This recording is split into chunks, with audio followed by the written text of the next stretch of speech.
So a few weeks ago in New York,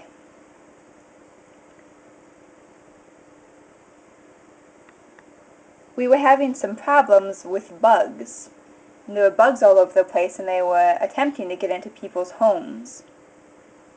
There were webs all over and things. So one day I was working on the computer. I'm a Mac kind of guy, so I'm typing away on my computer. And I noticed on the window there's this insect bug crawling up, and it was white and tiny, and I was like, ugh. So I decided that I needed to kind of clean, because I was thinking about all those bugs and I thought maybe cleaning would help.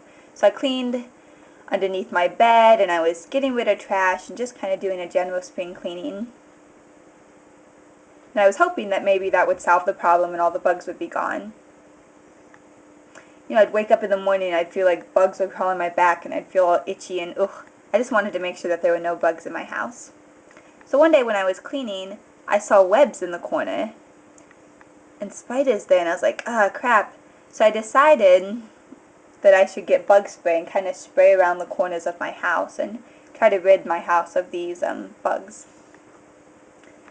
So in the corner of my room there's a window, and I was walking towards it and I got all freaked out because what I saw there was a big spider in the corner kind of hanging down. And I just stopped and I froze when I saw it, and I was like, oh my goodness. And the spider was huge. It was a tarantula, and I was like, what? A tarantula in New York? I was so shocked.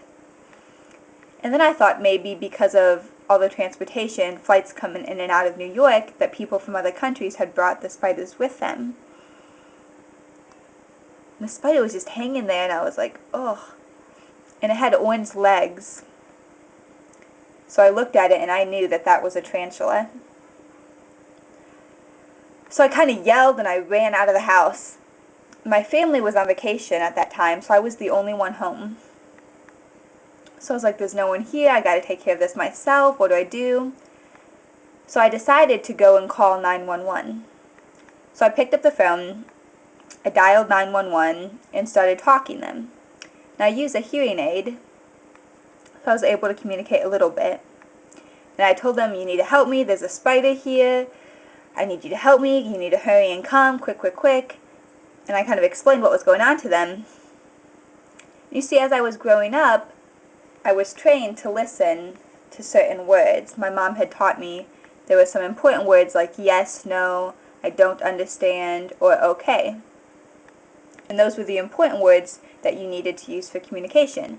So I was using those words when talking on the phone. And at one point I thought I heard okay. So I was like, okay, 911 knows what I'm talking about. We're good to go. And I heard them say okay. So I hung up the phone, and then I went outside. And my neighbor was outside mowing his lawn, and I kind of motioned to him and asked him to come over. My neighbor's name is John, and I kind of explained to him, I was like, there's a spider in my room. And John was kind of looking at me, puzzled, like he didn't really understand what I was talking about. So I was like, okay, he's not really understanding my speech. So what if, like, the 911 call person didn't understand my speech either? So then I kind of started acting out what a spider looked like and stuff, and John seemed to understand what I was saying. So he came with me inside my house, and I walked him into the bedroom. And John kind of looked in the corner where the spider was, and his face was white like a ghost. He looked over at me and nodded. He said, yeah, okay, we got this. So he told me to bring a trash bag and also a broom. So I was like, okay. So I ran to the cupboard and I got both of those things. And he kind of scooped the spider into the trash bag with the broom and closed it tightly. And he got it the first time he tried. So then we went outside and he threw it on the ground. And I just kind of stood there and watched him as John took the broom and kind of like started poking and beating on the spider in the bag. And then all of a sudden, John gets this look on his face and he's like, it's a fake spider. I look at him and I'm like, what? It's fake? And then I remembered. Last October 31st, on Halloween, I had brought the spider to my ASL class that I teach to kind of show the students, and they were scared of it and everything. So then after that, I had brought it home and I had just left it in my bedroom, kind of forgotten about it. It was a fake spider and I had completely forgot that I had it there. You know, its claws and legs were sticking out and it looked realistic. So I thought, you know, the 911 people haven't come yet. The cops haven't come. So I thought maybe they couldn't understand me when I was talking on the phone.